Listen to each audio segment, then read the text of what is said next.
Penjabat Bupati Aceh Besar Muhammad Iswanto SST PMM membuka rapat konsultasi tim penggerak PKK Kabupaten Aceh Besar tahun 2022 di Aula Pendopo Bupati Aceh Besar Jumat 16 Desember 2022. Dalam kesempatan itu, PJ Bupati Iswanto berpesan agar rapat tersebut diikuti secara aktif dan serius oleh seluruh pengurus PKK.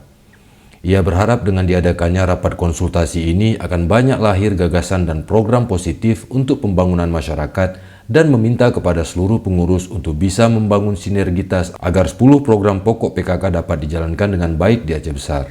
Lebih lanjut, Iswanto juga mengapresiasi penyelenggaraan rapat konsultasi tersebut dan menurutnya acara tersebut menjadi wadah silaturahmi dan momen memperkuat hubungan harmonis antar pengurus PKK dengan harapan terwujudnya rencana induk gerakan PKK 2021-2024. Sementara itu, PJ Ketua PKK Aceh Besar Cut Reski Handayani SIPMM mengatakan rapat konsultasi yang berlangsung selama 2 hari dari tanggal 16 dan 17 Desember 2022 tersebut digelar untuk mensinergikan kegiatan yang telah maupun akan dilaksanakan oleh PKK Aceh Besar bersama masing-masing pengurus di kecamatan.